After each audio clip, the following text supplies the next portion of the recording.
Hey,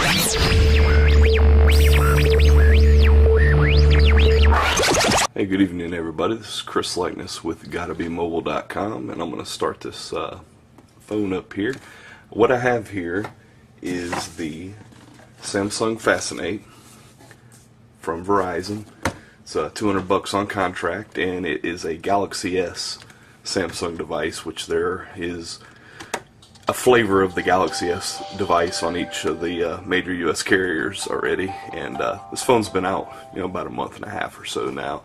I've been using it solid for the last 2 weeks for my review, and I customarily don't do video reviews. I'll do an unboxing, a first look, and you see how quickly that just came up to boot off of the fresh or cold boot. So I normally only do the unboxings and the video first looks, and then rely on a text video review. I'm going to turn these lights off here. Well, I'm going to wait and show you the hardware. So anyway, this is, like I said, the Samsung Fascinate on Verizon, and it's got a very nice 4-inch Super AMOLED screen, which I love.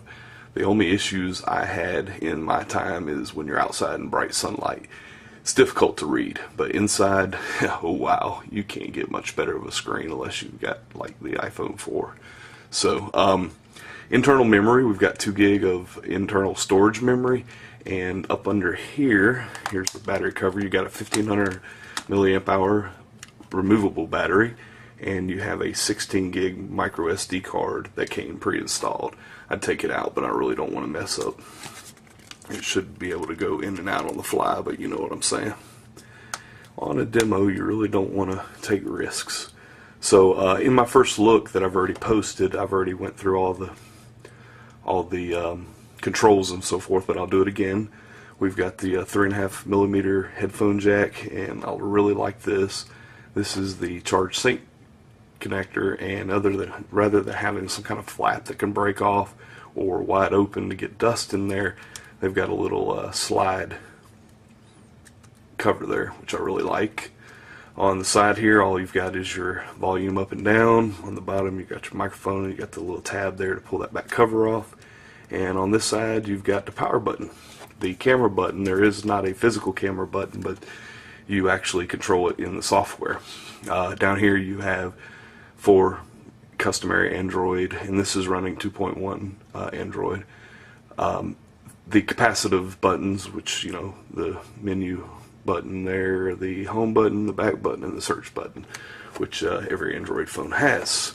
Speaker port up there, and like I said, you got the 4-inch Super AMOLED screen that looks awesome when the lights are out, when you don't have direct light on it, and I'll show you that right now. See how beautiful that is? So, go ahead and get you angled here. I don't really like that light bar right there. So I'm going to go ahead and adjust this and come right back. Okay, here we are, and like you see, you've got your live wallpaper there, which is stunning, especially with the Super AMOLED screen there. And we'll go ahead and open there. With the Samsung iteration of Android 2.1 here, you've got your Bing search engine, which I've been told will be changed to Google once 2.2 Froyo comes out. And there are some hacks to get rid of that if you don't like Bing, but Bing works just fine for me. The voice search worked great for me, even with my southern dialect. Picked up everything. So across here, if you actually start, oops, I don't want to do that.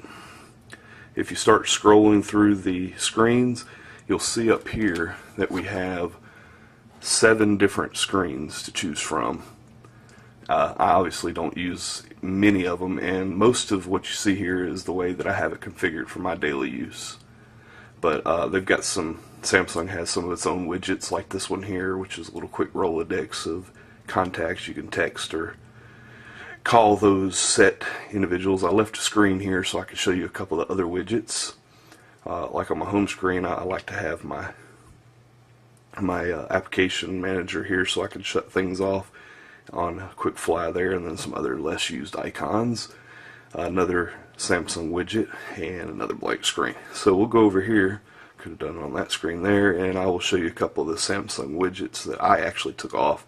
I've got a really nice analog clock. Go ahead and get rid of that. And you can see with the live wallpaper, which is not going to impress many because you've both seen this before.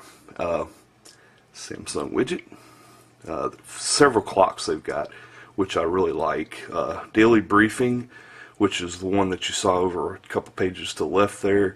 Feeds and updates. This is a built-in Twitter and Facebook aggregator, which I don't like.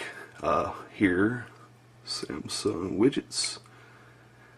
Calendar clock, digital clock, feeds and updates, program monitor, which is the one that I've got, and a weather clock, which comes default on the front page. When you get one right out of the box, it'll sit right here in the middle, and I don't like it. But it is kind of snazzy, but I don't really care about the weather. If it's raining outside, it's raining. If it's sunny outside, it's sunny. I don't need a weatherman to tell me that, right? So another thing I really like that Samsung did with the TouchWiz UI iteration on these Galaxy S phones is the application launcher here. Instead of scrolling up and down like on other Android devices, this actually takes the iPhone approach with blocks of icons and left to right scrolling through the icons. So I really liked that. And yeah, go ahead and go back home here. And this is another thing that's different. These 4 icons stay constant across every screen, and they are customizable, even though I haven't done any customization to it. Your messaging app is pretty good. You got threaded comments, just kind of like an iPhone. A little conversation with my daughter there. What else? I really like the Bing search, like I said. I like the camera application. Oh, let me tell you about this camera. I have a video that I'm going to have posted here tonight, also showing the HD 720p 1280 by 720 video that I took, which is you just go on the fly. You can change between the camera and the video camera just like that. And for taking a photo, it's just bam. Oops, go back to here. It's got a real nice flash when low light situations, and in my review that I'll have on GottaBeMobile.com, I'll show you plenty of pictures I took for Twitter and whatnot. But the thing that's kind of cool, when I take this picture and click on share here, and you can share it to all sorts of different places. I have Dropbox installed, so I can drop it into my Dropbox. You can email, Gmail, Message, Picasa, TweetDeck, which is the Twitter client that I chose to use pretty much everywhere, including on an Android device. So anyway, we'll go back home here, and that's about it. I mean, you've seen Android before, so I don't really need to go and show you all that, but really nice applications that they put on here, some decent widgets. This is, in my opinion, the very best Android device that I have used so far. Most recently I used the Droid X, which I was very happy with. However, I actually like this device much more. There are some very nice offerings on Verizon in the Android department. Obviously, you got your Droid Pro or Droid 2, you've got your Droid X. I mean, got lots of choices, but the thin profile of this one, even though that's a plastic backing, the camera on this is just stellar. I can't wait for you guys to click over to Gotta Be Mobile and check out the photos in the next few days that I've been taking with this. It's just phenomenal camera, especially for only being 5 megapixels. So another thing, and I'm rambling here, I haven't done a video review in a long time. On the notifications tab, when you slide it down, you'll notice that you have these 4 icons up here, so you can quickly turn on and off different wireless services. So really nice. I like it a lot. The phone dialer is pretty neat. I would go to the call log, but I'm afraid it'll show something I don't want to see. Contacts. I don't like the way Android sorts the contacts. I know you can change that, but I'd rather go by last name. But then we got your favorites, which will probably bring up something I shouldn't have. But that's pretty much it. Except maybe the browser. I can show you how the browser works. It's pretty quick. Let's see here. Let's go to Gotta Be Mobile. Actually, we could go to my personal blog, but I'd rather go to Gotta Be Mobile. And I'll tell you, swipe is a godsend. See how easily that brought up Gotta Be Mobile? I could have done it quicker if I wasn't looking over a camera, but in regular non-mobilized versions, it loads quickly. Obviously I'm on Wi-Fi right now because I don't have that great of a reception out here where I live, but you don't see hardly any redraw. It's pretty quick when you pan in and out. Scrolling around, you don't have any pixelation or redraw, as I call it, where you see like a checkerboard on the iPhone or whatever. Really quick, really quick. Wow, there was a little redraw there. This has got the 1 gigahertz processor in it and plenty of application memory, and it's just smoking fast. This has been the best Android phone that I've used so far.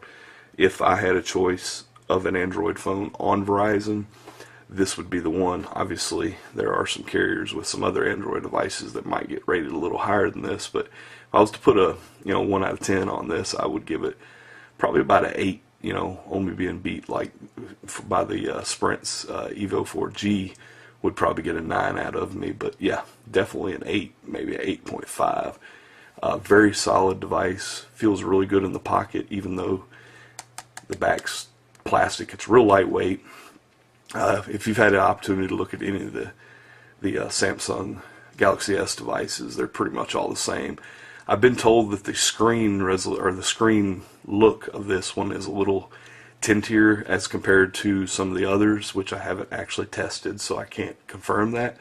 But overall, I don't think you could get much better of a device with no physical keyboard. Obviously, I am, if you've watched my videos before, pretty partial to physical keyboards, but swipe makes it where I really don't even need it. So anyway, I plan to have the full review of this device on Gotta Be Mobile by Monday, November 1st, and I will have full pictures, some video samples, and my text write-up of the device, and I hope that you will take a look at it. And thanks for watching. Chris Leknes, Gotta Be Mobile. Take care.